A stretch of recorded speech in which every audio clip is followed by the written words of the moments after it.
Wise, the channel for true story lover. میں کال پر بات کرتے ہوئے اپنے دوست کو کہہ رہا تھا کہ میں زوال کی آخری حدوں کو چھو رہا ہوں۔ اتنی دیر میں میرے کاندھے پر کسی نے پیچھے سے ہاتھ رکھا۔ ہاتھ کی جھریاں بتا رہی تھی کہ یہ انسان بہت سے نشیب و فراز دیکھ چکا ہے۔ میں پیچھے کی طرف پلٹا ہی تھا کہ سامنے کھڑی بوڑھی خاتون مجھ سے مخاطب ہوتے ہوئے بولی تھی، بیٹا، زوال کی کوئی آخری حد نہیں ہوتی، اللہ تعالیٰ سے ڈرتے رہا کرو، جس حال میں بھی رہو شکر ادا کرتے رہا کرو۔ اس بزرگ خاتون کے منہ سے نکلنے والے الفاظ، اس کے پھٹے ہوئے کپڑے، اجڑی ہوئی شخصیت، چھلنی روح اور لرزتے ہوئے ملے کچیلے جسم کے برعکس تھے۔ خاتون دماغی معذور اور مانگنے والی لگتی تھی، جبکہ الفاظ کسی فلاسفر سے کم نہ تھے۔ لہٰذا میں نے کال بند کی اور خاتون سے بات چیت کرنے کا سوچا۔ اسے قریبی ڈھابے پر لے جا کر ایک چائے اور 3 کیک منگوائے۔ خاتون کی ضد کے باوجود میں نے اپنے لیے چائے نہیں منگوائی، کیونکہ میری جیب اس کی اجازت نہیں دیتی تھی۔ جب خاتون لوازمات سے فارغ ہو چکی تو میں نے ان کو مخاطب کر کے زوال کی آخری حد کے متعلق پوچھا، تو انہوں نے ایک بار پھر اپنی بات دہراتے ہوئے کہا، بیٹا، زوال کی کوئی آخری حد نہیں ہوتی، جس حال میں بھی رکھے اللہ کا شکر گزار رہو۔ میں ہونکوں کی طرح بزرگ خاتون کے چہرے کی طرف دیکھ رہا تھا۔ وہ میری حالت سمجھ گئی اور اپنی کہی گئی بات کے لیے اپنی آپ بیتی سناتے ہوئے کہنے لگی کہ میرے والد صاحب اپنے گاؤں میں غریب ترین انسان تھے۔ وہ سائیکل پر پھیری کرتے تھے۔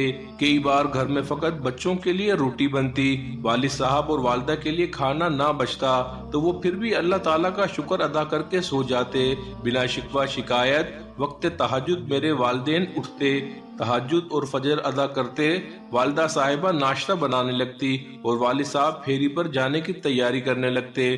میں بہن بھائیوں میں سب سے بڑی تھی، لہٰذا والدہ صاحبہ کے ہمراہ گاؤں کی بڑی بڑی کوٹھیوں میں کام کاج کرنے کے لیے جاتی رہتی تھی اور سوچتی تھی خوش قسمت تو یہ لوگ ہیں، ہمارے پاس تو کچھ بھی نہیں، اور دل میں ایسے ہی محل میں بسنے کے خواب دیکھتی رہتی تھی۔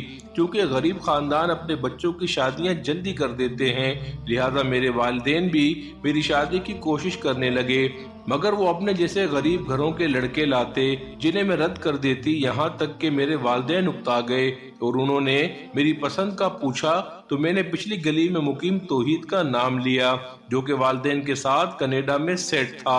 ہر سال سردیوں میں پاکستان آتا تھا، کیونکہ میری نظر میں ہم لوگ زوال پذیر تھے، ان پر عروج کا موسم تھا۔ میری بات سن کر والد صاحب نے کہا کہ اپنی حیثیت کے حساب سے خواب دیکھو، وہ لوگ ہم سے بہت بہتر ہیں۔ میں نے صاف صاف کہہ دیا، شادی کروں گی تو وہاں ہی کروں گی، ورنہ نہیں۔ لہٰذا میرے والدین نے مجھے میرے حال پر چھوڑ دیا اور باقی بہن بھائیوں کی طرف متوجہ ہو گئے۔ وقت گزرتا گیا، میں نے توحید کو محبت کے جال میں پھانس لیا، مگر اس کے گھر والے مجھے اپنی بہو بنانے پر رضامند نہ تھے۔ میں نے توحید کو محبت کی خاطر اس کے والدین کے سامنے کھڑا کر دیا، یہاں تک کہ شدید اختلافات کے باوجود توحید نے مجھ سے کورٹ میرج کر لی۔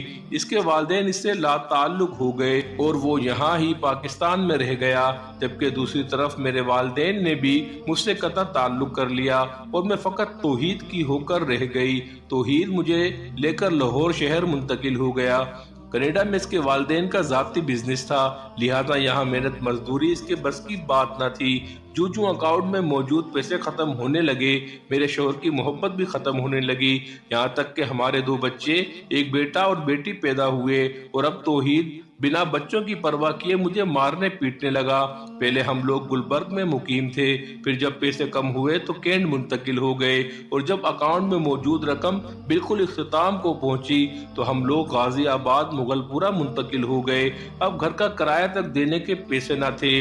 میرے شوہر کے سر سے محبت کا بھوت اتر چکا تھا، وہ مجھے مار پیٹ کر لوگوں کے گھروں میں کام کے لیے بھیجتا، یہاں تک کہ پھر بھی گھر کے اخراجات پورے نہ ہوتے تو مجھ سے بھیک منگواتا۔